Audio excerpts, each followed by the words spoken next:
Hello, everybody. Welcome to G for G. I'm Napalm Dawn. You're here on YouTube. And boy, do we have an interesting announcement to go over today. I am totally shocked by this. Obviously, the title is a little bit of a spoiler. So it's kind of hard to build suspense over here in this intro part. But yeah, incredibly stunned to find out that Battleborn, to some degree, is playable again. My mind is completely blown. Now, the reason why this is interesting and why it is such a shock is that several weeks ago, middle of October, I think it was, early October, people who had an ARC account. So an ARC is a game launcher similar to EA, Ubisoft, Steam, Blizzard, Bethesda, all of those guys, all of the launchers that are dedicated to a brand's game. Well, Steam is a little bit more universal now, but let's say BlizzardNet and, BattleNet and BethesdaNet.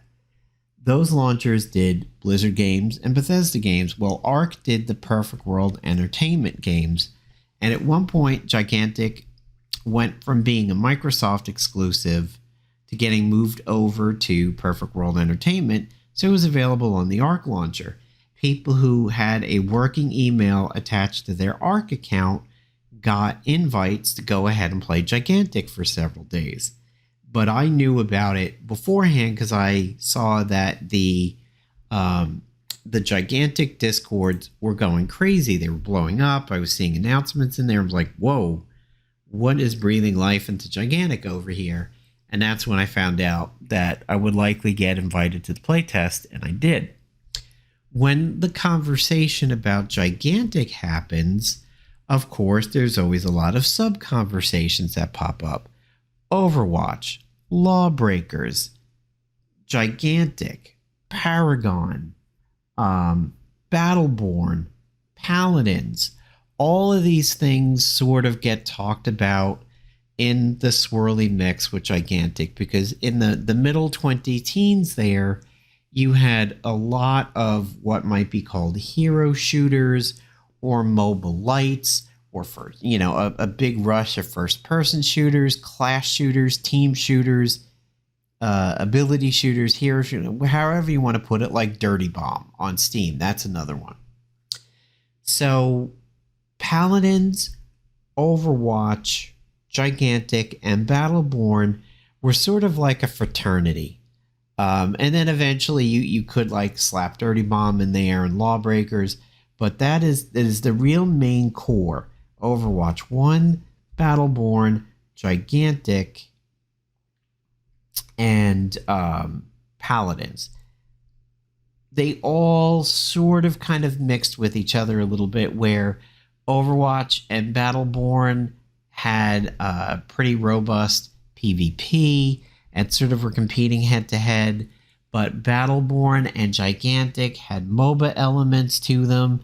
Paladins and Overwatch really just directly competed with each other, and they didn't have PvE, whereas Battleborn had PvE. Gigantic only really had PvP and tutorials and such. So they each sort of competed with the others, some more directly, some shared elements, etc. Well, Battleborn and Gigantic often got talked about together because of their sort of MOBA elements.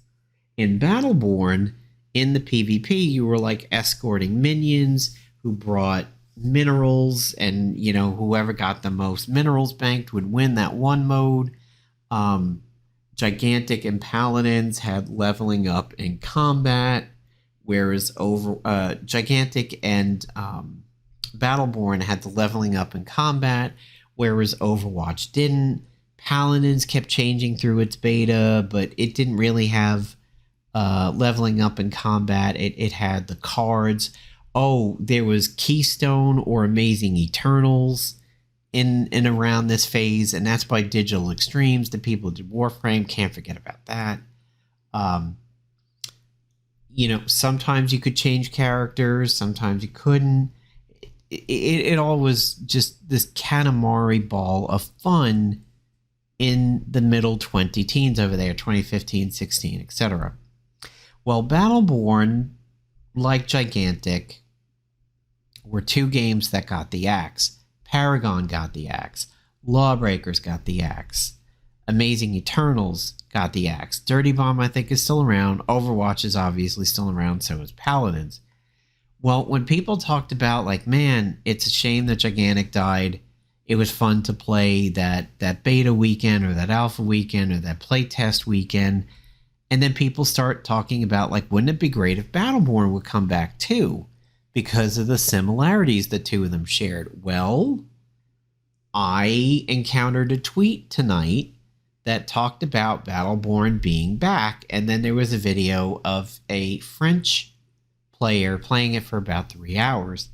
My French is too rusty for that to be any good, so I found a link to the Discord, which, as you can see here, seems to be, I think, the original Discord, because when you go into announcements, you will see Discord stuff dating back to January 30th of 21, and that is when the last 24 hours was right at the end of January, way back in 2021, which is where we had crested 2021 over there after the lovely COVID riddled 2020 over here. Here's an announcement to Battleborn being sunset back in December 2020.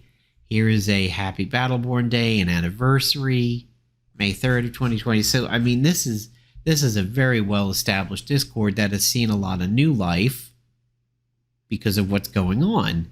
So when you get into this Discord, you have to at the staff account, which not too sure where it is over here, but there is a certain account that you at. I mean, the screen tells you at the staff account.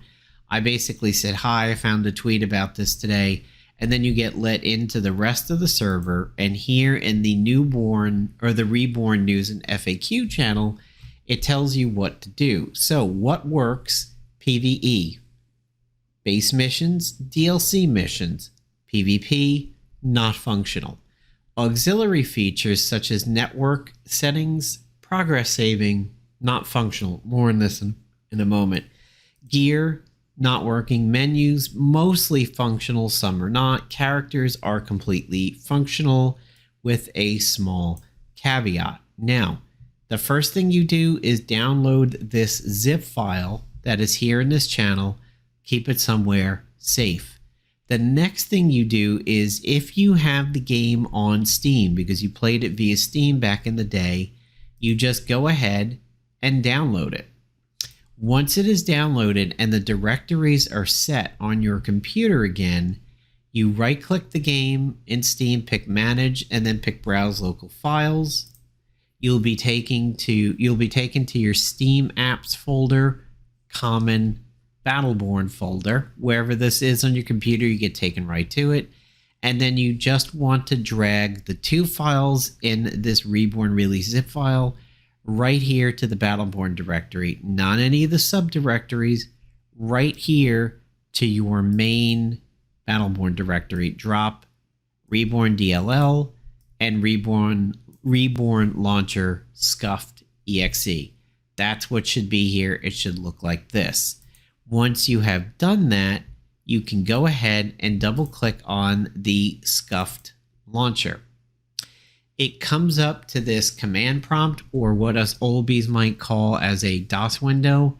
Here, you're going to go ahead and pick which story or operation you want to do. The operations with the DLC, they generally focused on a character, but you don't have to play that character for the operation. So, for example, you can play Oscar Mike with Phoebe if you want to. So we're going to go ahead and I will pick 3 for the Void's Edge. And now you come to the list of characters you can play.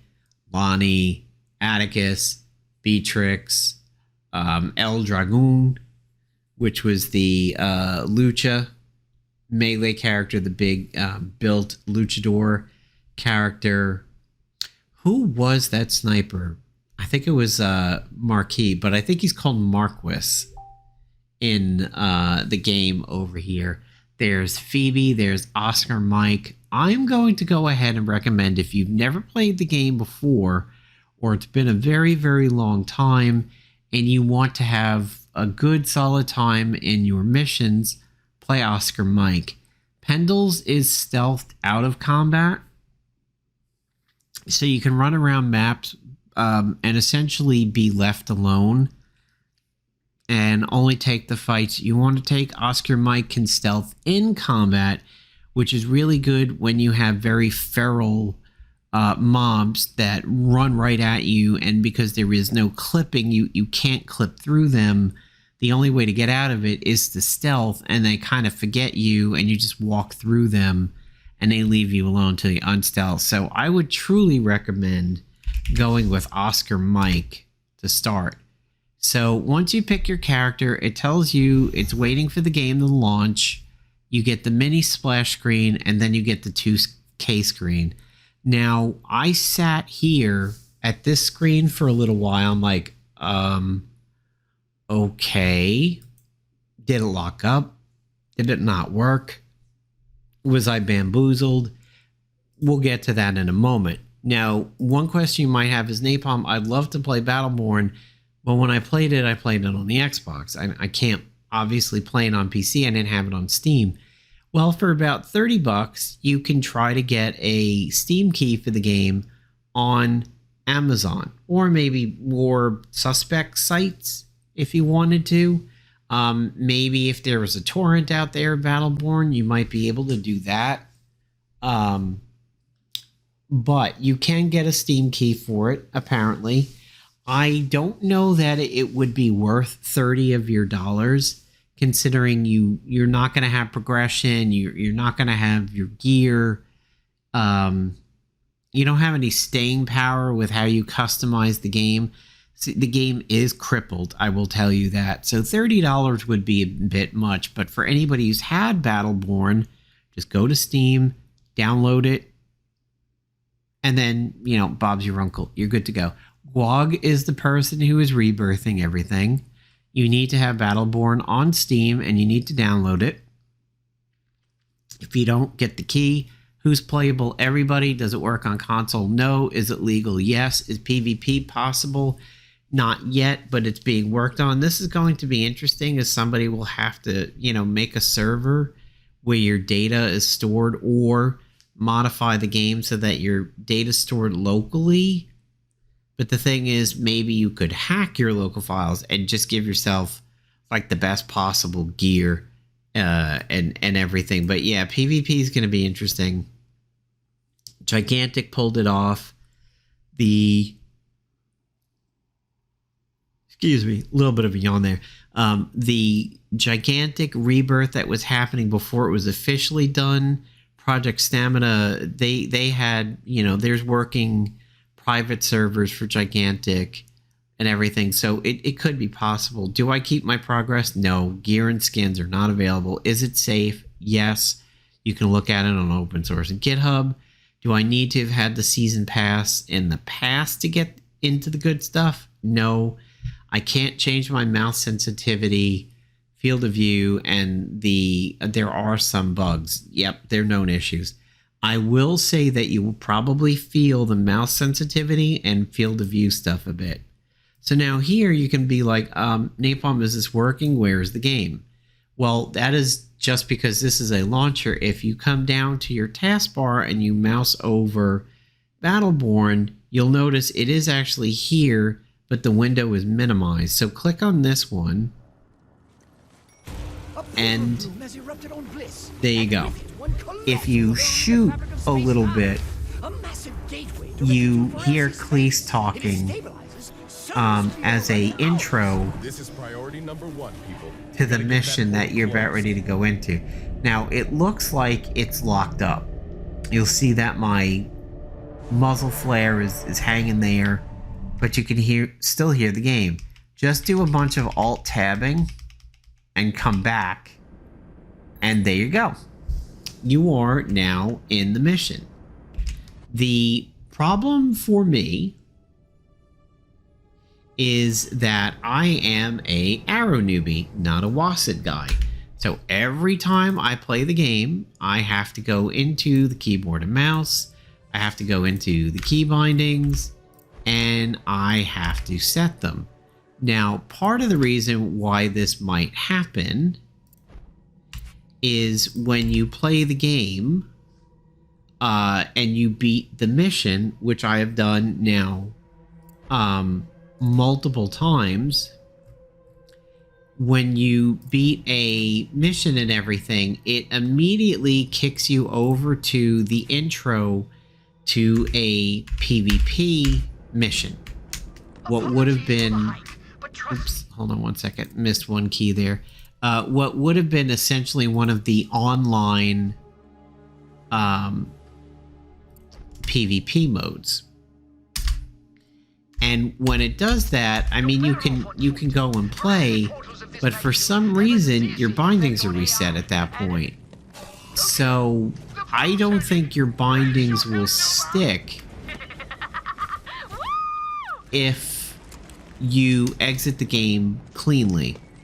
I can try it in a little bit, but yeah, basically I've had to set my binds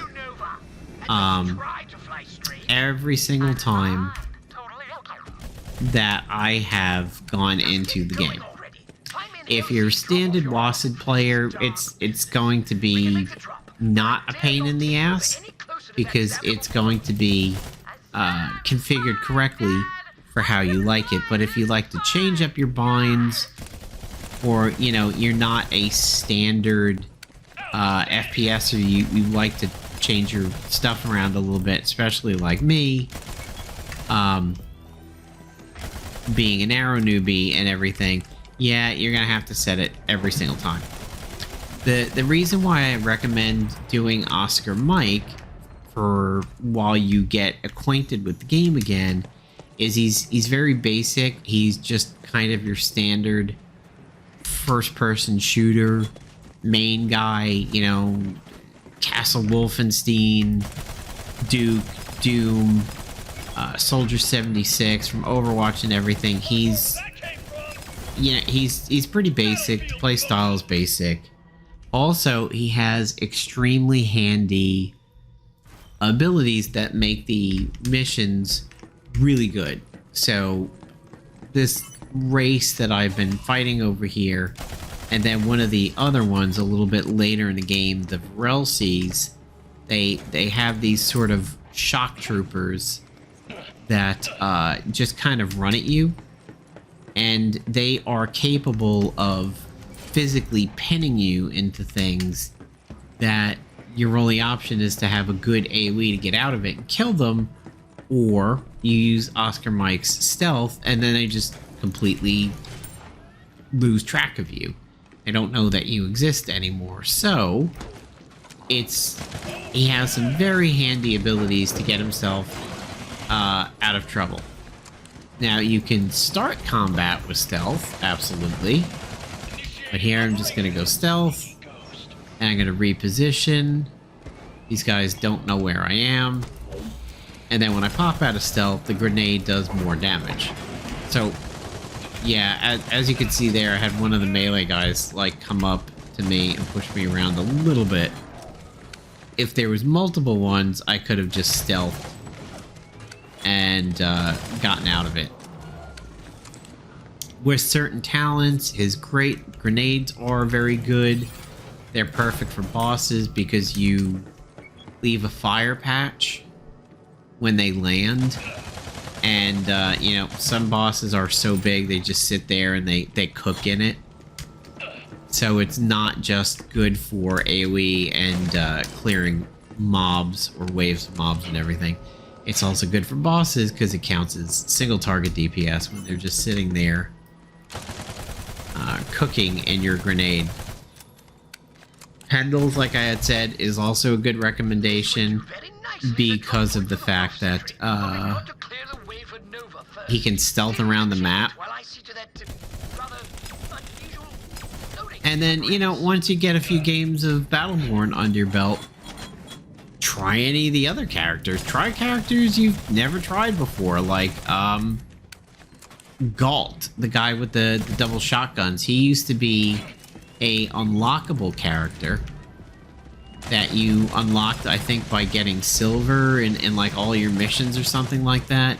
But then when it went free to play, they changed it, and you could just, you know, use him. There was Alani, who was... What the hell was that? Alani, who was the kind of water-based healer. There was the mushroom guy, who's a lot like Kiriko, now that I think about it, from Overwatch. Where he throws the kunai, but then also would heal and everything. Truly, this game was amazing back in the day. It got overshadowed by Overwatch, but to be fair, it absolutely could have survived in a world with Overwatch, because as much as there is an online component of it, and it was PvP and everything, it had something that Overwatch did not, and that was the PvE component, the stories, the missions, and everything. If they had continued to release characters, and maybe release characters with missions, so that it was kind of like a twofer to a degree. You got a new mission to play, and then maybe oh, that was a little bit of a melee slapping over there. See, that was the situation where I was talking about why his stealth is really handy. You know, sort of like the way Avengers did from Square and Crystal Dynamics and everything, where you got the Wakanda mission and then you got Black Panther.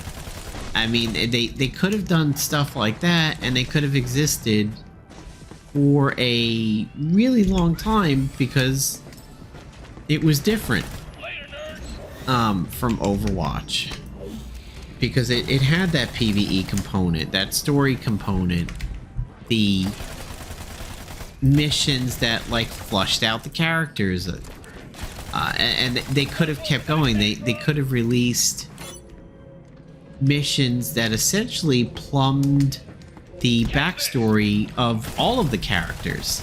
You know, you had ones for Montana, you had ones for Oscar Mike.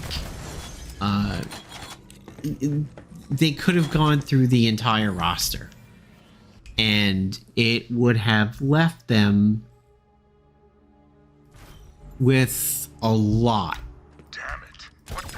of PvE that they could have done, a lot of story content. But unfortunately, you know, Overwatch is, as much as I love it and play it just about daily, let's be fair, Overwatch was a juggernaut that just...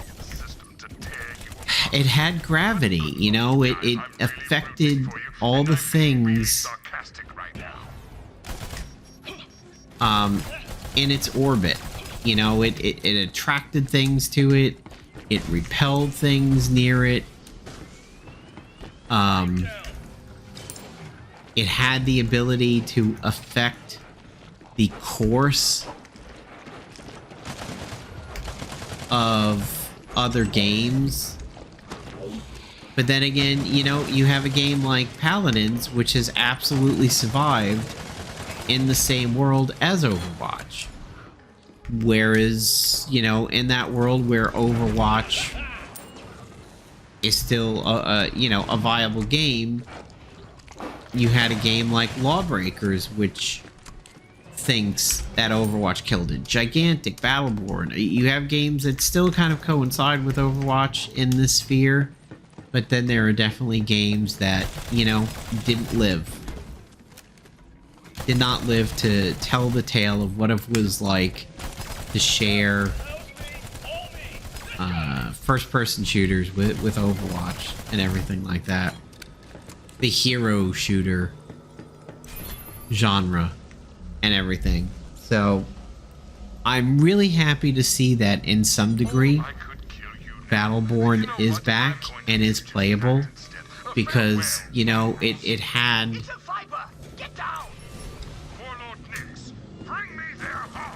you know, it had, oh yeah, get back, oh, you know, that's, yeah, that was supposed to happen because it's the intro to the boss. If you're a fan of the Borderlands series, you liked their humor, you liked their storytelling, you enjoyed the fact that, like, Handsome Jack, you know, was an amazing villain and was written, you know, so well. Oh my god, what was going on up there? Was that hint? No, that was mobs. See, this is where Oscar Mike is, again, can't say enough good things about starting your Battleborn reintroduction with him.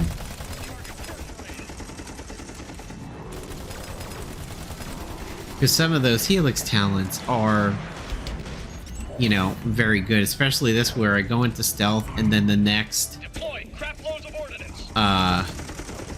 ability coming out of stealth does a lot of damage, so you can stealth into his ultimate, and then the ultimate does a ton of damage. You've got a pretty decent hip fire. You've also got a good sight if you spec into it. Again, I just can't say enough good things about Oscar Mike for getting your sea legs back here with Battleborn. When I first was playing it, prior to doing the video, I had done Phoebe, and boy, that is a little bit of a slog to try to do Phoebe on bosses and everything like that, because she's so melee based. She's basically only melee. Oscar Mike is a little bit refreshing to have some range again.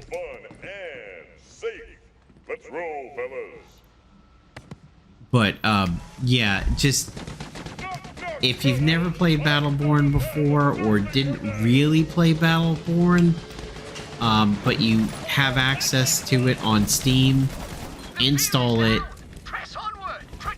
get the extra file, the launcher, play these missions again, you know, relive the characters that you absolutely enjoyed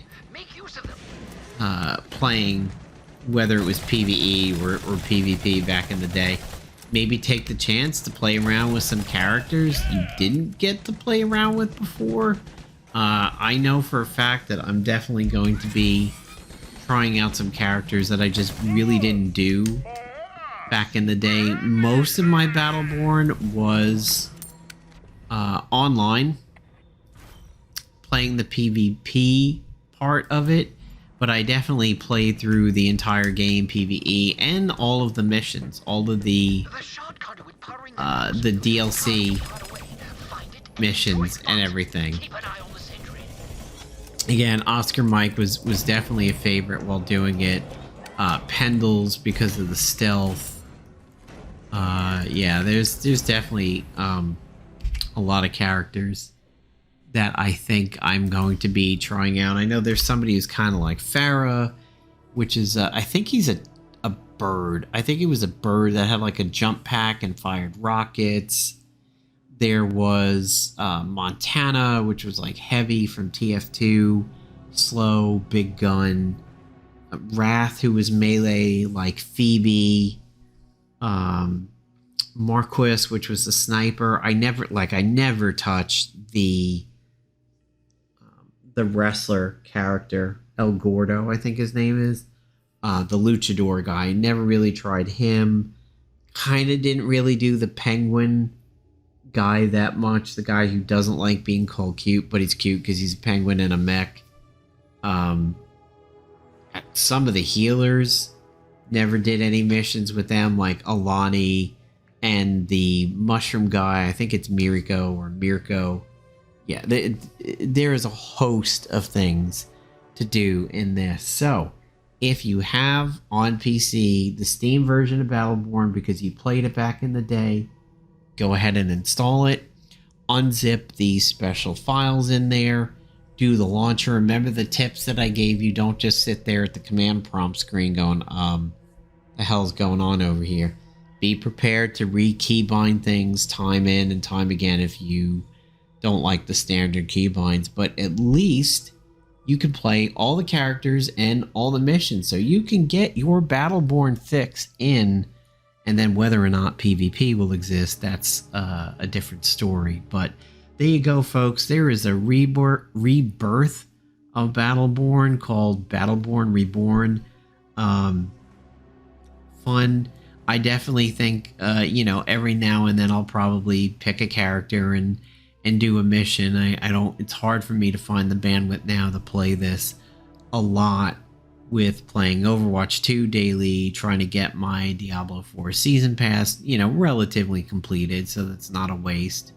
The new patch in World of Warcraft that's doing Emerald Dream stuff within the Dragonflight.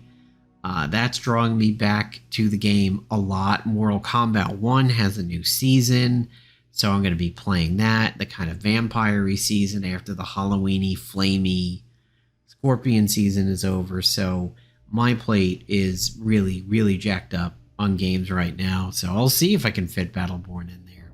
But thanks for checking out this video here on G4G. And if you're a Battleborn fan, congratulations. Hope you enjoy it.